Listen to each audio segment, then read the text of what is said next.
Nous avons copié mécaniquement les expériences des pays frères et ce fait a constitué une erreur, pas de plus grave, mais une erreur qui a freiné le développement et a contribué dangereusement à l'un des phénomènes qui doit être combattu avec le plus de vigueur au cours de la révolution socialiste, le bureaucratisme.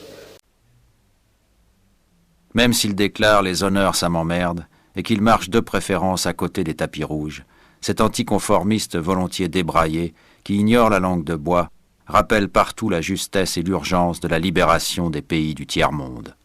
La bestialidad imperialista. Bestialidad que no tiene una frontera determinada ni pertenece a un país determinado.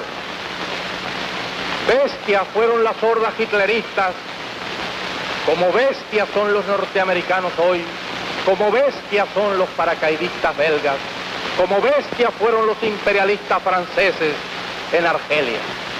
Porque es la naturaleza del imperialismo la que bestializa a los hombres, la que la convierte en fieras sedientas de sangre que están dispuestas a degollar, a asesinar, a destruir hasta la última imagen de un revolucionario, de un partidario de un régimen que haya caído bajo su bota o que luche por su libertad.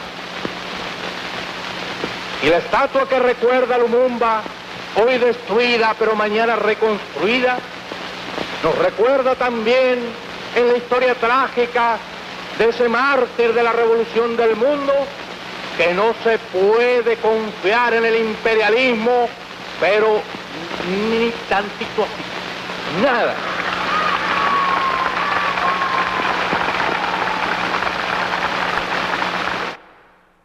En février 1965, ultime étape, il arrive à Alger où il prononce un discours devenu fameux.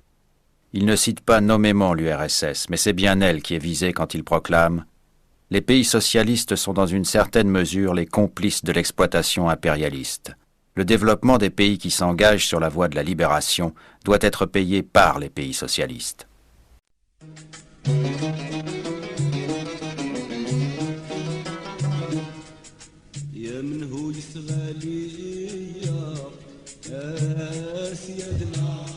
كيف جرابين العشيق وعويشة والحراس حراس حكيم من الحجاز يا منو يسغالي يا اسيد كيف جرابين العشيق وعويشة والحراس حراس حكيم من الحجاز